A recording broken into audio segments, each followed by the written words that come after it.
kasih sudah klik video ini, tapi jangan lupa guys klik tombol subscribe karena subscribe itu gratis. Dengan subscribe kamu support channel ini terus untuk upload hampir setiap hari. Ingat, subscribe itu gratis, gak ada ruginya kamu klik tombol subscribe guys. Selamat menonton, enjoy.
Kembali lagi bersama gue Koji Prasetya di sini tentunya di Ambigu Channel, penafsiran lo suka-suka lo. Oke teman-teman, seperti biasa di hari Kamis, tepatnya di malam Jumat, kita akan coba menguak atau menjelaskan pada kalian semuanya tentang urban legend, cerita-cerita misteri, atau hal-hal kejadian yang pernah terjadi di sekitar kita teman-teman. Dan hari ini tepatnya pada tanggal 19 Oktober 2022, gua sudah berada di salah satu tempat yang pernah terjadi peristiwa kelam, salah satu peristiwa kecelakaan kereta api terbesar di negeri ini, Ambiguers semuanya. Jadi saat ini gua ada di area rel kereta api tepat di mana kecelakaan kereta api Bintaro itu terjadi. Malam hari ini gue akan coba menceritakan pada kalian semuanya bagaimana kecelakaan kereta api itu bisa terjadi dan bagaimana peristiwa-peristiwa dan apa korban yang berjatuhan banyak. Nanti gue akan jelasin semuanya. Tetap di channel gue, Ambigu Channel, penafsiran lo suka-suka lo.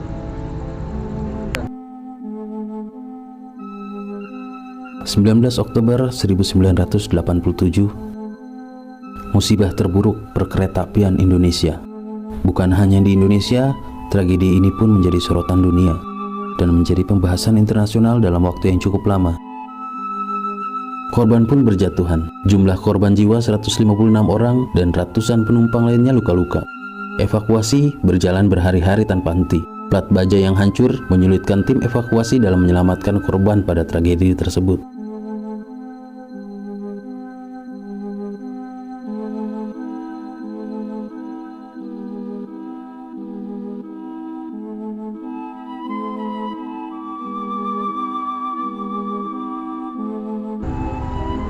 Oke Ambiguers, masih di seputaran area tempat terjadinya tragedi Bintaro ya. Nah, buat lu semuanya yang belum tahu, buat para Ambiguers yang belum tahu, jadi di tragedi Bintaro itu, di kecelakaan kereta api 255 dan 220 ini banyak sekali merenggut korban jiwa ya Ambiguers. Jadi dari artikel yang gua baca, dari data yang gua coba observasi tadi, ternyata ada 156 penumpang kereta api tewas langsung di tempat pada saat kejadian tragedi kecelakaan Bintaro tersebut, Ambiguers. Jadi korbannya meninggal itu ada 156 dan korban luka-luka terhitung ada kurang lebih 300 lebih ya. Jadi memang yang gua dengar dari cerita beberapa warga tadi yang sudah gua coba tanya-tanya, memang di salah satu kereta, gua nggak tahu di kereta api yang 255 atau 220 itu salah satu keretanya memang overload, artinya memang membawa penumpang melebihi 200% dari kapasitas yang seharusnya teman-teman. Jadi kapasitasnya kalau nggak salah ada 700 penumpang, jadi ini 2 kali lipatnya. Jadi memang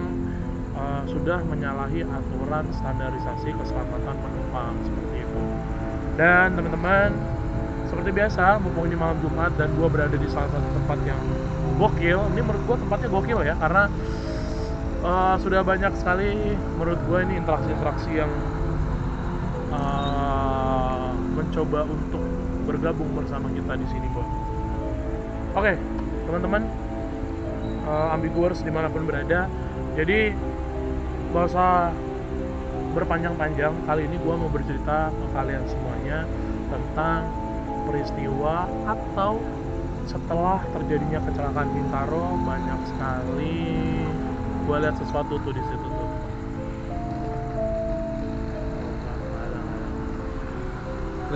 Lu jangan yang kagak-kagak, Bang. Hah?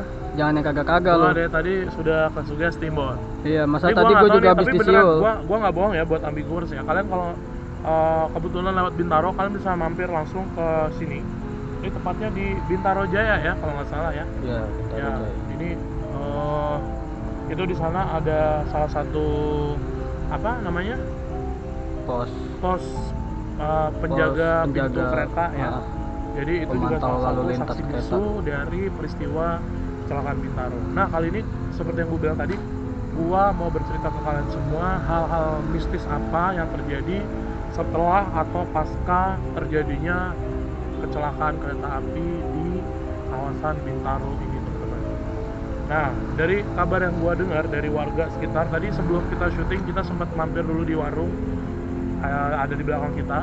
Jadi kita tadi sempat ngobrol-ngobrol sama beberapa orang yang ada di situ, dan gue kepo, gue coba tanya ke mereka semuanya, ke warga sekitar. Jadi memang kita nggak asing lagi ya kalau di Indonesia ini setiap ada lokasi kecelakaan yang tragis atau ada lokasi-lokasi kecelakaan yang mungkin itu tidak lazim, pasti banyak sekali tuh. Hari ini keren guys, gua ngerasa deg-degan ya, deg-degan. Ini gokil sih, ini gokil banget buat kalian yang ngerasa indie home, kalian bisa datang ke tempat ini ya. Indigo, Bambang. Oh, salah ya? Indigo. Oh, iya. Iya. Jadi buat teman-teman yang ngerasa punya sesuatu yang lebih, kalian bisa merasakan hal-hal gaib, kalian bisa datang ke tempat ini. Ini tempat keren banget karena dari awal kita syuting sampai sekarang, gue sudah ngerasain beberapa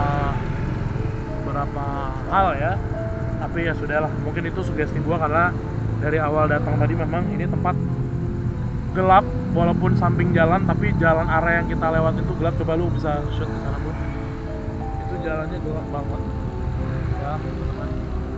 Ini areanya cukup gelap dan hanya ada penerangan di seberang sana. Jadi cukup membuat adrenalin gua merinding ya, tapi nggak apa-apa. Kita tetap lanjut bikin cerita misteri yang ada di Bintaro. Oke, ambiguers. Kali ini gua langsung aja ke beberapa cerita yang tadi gua sudah dapat dari warga sekitar ya. Tadi gua sempat bertanya-tanya sama warga sekitar, bahwa memang setelah terjadinya peristiwa Bintaro, kecelakaan kereta tersebut, banyak sekali hal-hal mistis yang terjadi di area ini. Salah satunya adalah banyak sekali warga sekitar mendengar ketika tengah malam ada seorang perempuan atau anak-anak yang tiba-tiba menjerit atau ada suara meminta tolong ya kepada warga-warga sekitar. Setelah dicari pusat suaranya di mana, ternyata sama sekali tidak ada wujudnya. Ini gue cerita kayak gitu, gue langsung merinding. Karena memang bener ya teman-teman ya. Gue yakin sih sebenarnya ketika korban itu meninggal, pasti arwahnya langsung kembali ke Sang Pencipta ya. Cuman karena memang kita hidup ini berdampingan dengan bangsa jin, jadi gue yakin karena peristiwa tersebut akhirnya direkayasa oleh mereka, dan akhirnya mereka berwujud seperti korban-korban yang meninggal di lokasi ini, guys. Oke, selanjutnya yang kedua, yang tadi gua dapat cerita dari warga sekitar bahwa ada sesosok makhluk laki-laki bersarung hitam. Jadi laki-laki ini sering sekali dilihat berjalan tepat di tengah-tengah rel kereta. Oke, jadi sosok yang tadi gua sebutin. Jadi ada saksi mata dari warga sekitar ya. Jadi bahwa di tempat ini sering dilihat sesosok laki-laki menggunakan sarung berwarna hitam, dan memang sosok ini sering dilihat menampakkan diri berjalan tepat di tengah-tengah rel kereta api ini, teman-teman. Tapi ketika kereta api melintas, sosok ini tertabrak dan sepertinya terjatuh dan tiba-tiba terbangun lagi seperti itu. Jadi memang banyak sekali warga sekitar yang menyaksikan sosok ini, banyak sekali yang bertemu dengan sosok ini, karena memang banyak sekali warga yang beraktivitas di malam hari juga, dan ketika mereka pulang kerja melintasi jalan yang sepi ini ya. Jadi banyak sekali memang warga yang melihat sosok laki-laki bersarung hitam tersebut. Oke, next. Selanjutnya ini ada cerita yang cukup buat gua ini penampakan yang unik, teman-teman, karena biasanya di Indonesia tuh identik dengan penampakan pocong, kuntilanak, om wowo dan lain sebagainya ya. Jadi di tempat ini ada konon katanya, jadi warga sekitar juga sering melihat banyak sekali potongan-potongan tubuh yang tiba-tiba berjalan sendiri atau tiba-tiba kepala melayang. Karena memang kejadian kecelakaan Bintaro ini membuat korban yang meninggal dunia itu badannya menjadi terpisah ya, teman-teman. Ada korban yang memang tidak utuh seperti itu, ada yang tangannya hilang, kakinya hilang, bahkan mungkin kepalanya lepas dari badan seperti itu. Akhirnya dimanifestasikan wujud dari sosok jin yang menyerupai korban-korban dari kecelakaan tragedi Bintaro tersebut, guys. Nah, jadi dari saksian warga juga pernah nih ada satu kejadian, ada sosok kepala yang melayang tepat di rel, atas rel ini ya, teman-teman. Jadi ketika sosok itu melayang dan dilihat warga, tiba-tiba menghilang. Dan ada juga warga yang tinggal di sekitaran sini itu melihat sosok tangan yang berjalan sendiri. Ini tangan tapi berjalan ya, guys. Ini gua agak bingung nih. Jadi ada sosok tangan yang memang dia berjalan. Ini gua contohin ya, seperti ini. Itu mengetuk rumah warga dan ada suara aneh seperti meminta tolong, seperti itu.